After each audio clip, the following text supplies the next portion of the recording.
This video is how to create an event for the Greater Phoenix Mensa. What we're going to do is go through a form to list your event onto our calendar. It's also going to act as an advertising tool to hopefully make your event a little bit more successful, giving it more exposure than it would normally get if you just published in the MAM. So here we go. If you've never been to our website before, you just start out at Google. We're going to type in Greater Phoenix Mensa. I've done this a time or two. It should be the first one that pops up if you've spelled it correctly. And if you have never been here before, go ahead and take this time to go ahead and bookmark this page. If you have Google Chrome, it's the star in the upper right hand corner. We're just going to hit star, bookmark, done. And go straight into the calendar and notes on the right hand side. If that link didn't shoot you straight into the calendar and notes, it's because you've been prompted to enter in your username and password. Your username is your Mensa ID number found on your card, or your email address if you've linked the two of them together. Your password will have been the password that you assigned at the national level.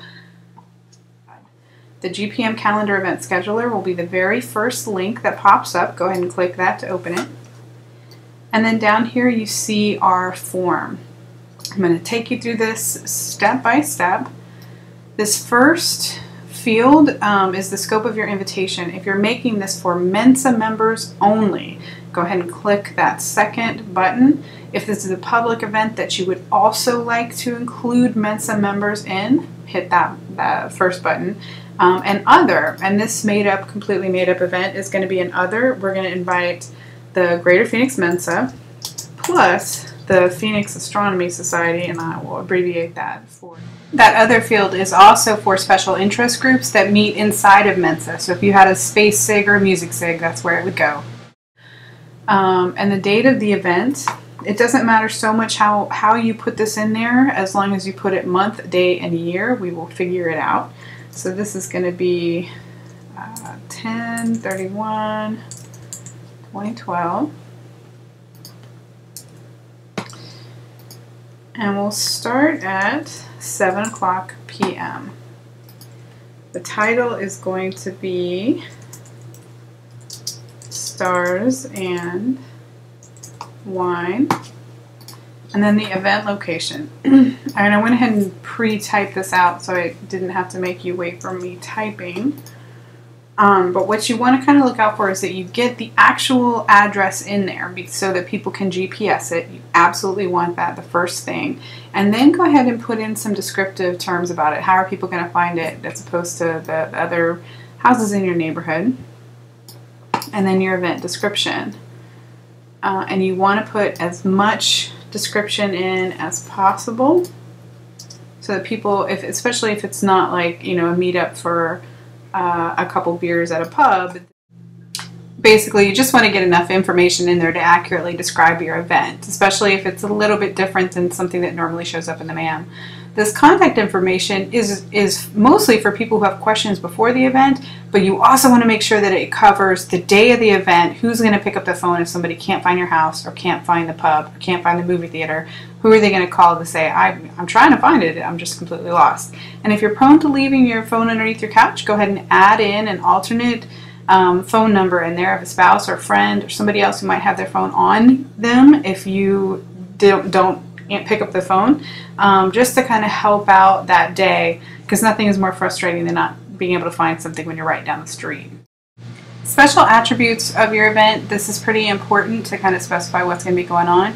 AE, adult events, these are content related or no children are really going to be appropriate here. Family events are events that are geared more towards the kid side, like outdoor family picnic type things. Well-behaved children welcome, or more adult events that their kids are allowed to come to. BYOB, bring your beverage. The C and the D are more for allergy related problems that your guests might have. You want to specify if you have a cat or a dog, or both. Near light rail, I'm actually near the light rail, I have a cat, and I have children, so while this is an adult event, I'm going to make it kid friendly, so that as long as the parents stay with the kids, should be good. Owl acts like a kitty, so if you want people to throw in a couple bucks for your outgoing expense, you want to click this box and specify the amount inside the description.